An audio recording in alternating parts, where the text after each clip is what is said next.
কষ্টের একটা গল্প। একটা ছেলে আর একটা মেয়ে 2 বছর রিলেশন করার পর হঠাৎ একদিন মেয়েটা ছেলেটাকে বলল, আচ্ছা একটা কথা বলি। ছেলেটা বলল, বলো। মেয়েটা বলল, রাগ করবে না তো? ছেলেটা বলল, না। মেয়েটা বলল, আমাকে ছেড়ে যাবে না তো?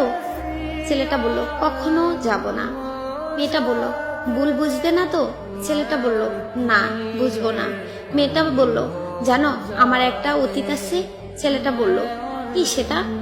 মেয়েটা বলল, আমাকে রেপ করা হয়েছে। ছেলেটা বলল, কি? মেয়েটা কেঁদে কেঁদে বলল, এবার তুমি আমায় খারাপ ভেবে হয়তো আমাকে ছেড়ে চলে যাবে। ছেলেটা মেয়েটাকে অনেক জোরে একটা থাপ্পড় দিল।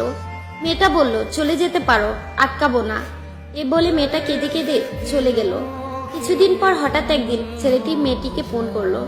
মেয়েটি বলল, হ্যালো। ছেলেটা বলল, একটু দেখা করবে?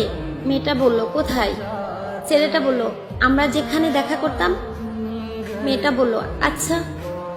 ছেলেটি আগে থেকে এসে মেয়েটির জন্য অপেক্ষা করতেছে। কিছুক্ষণ পর মেয়েটি আসলো।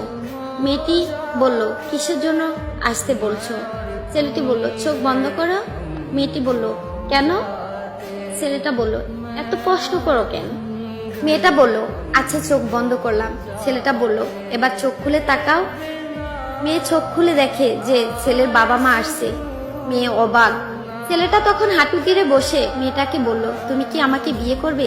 মেয়েটা বলল, তখন ছেলেটি বলল, আমি তোমাকে ভালোবাসি, তোমার অতীতকে না। তারপর ছেলে ও মেয়ে বাবা মায়ের ইচ্ছাতে তাদের বিয়ে হয়। হ্যাঁ, এটাই সত্যিকারের ভালোবাসা। অতীত জেনেও ভালোবাসার মানুষটি ছেড়ে যায় না। আসলে এই গল্পটা শুনে বুঝতে পারলেন, সব ছেলে এক হয় না এবং তার পরিবারও না। ভালোবাসতে জানলে ভালোবাসে সুন্দরবন, ভালোবাসো মন থেকে।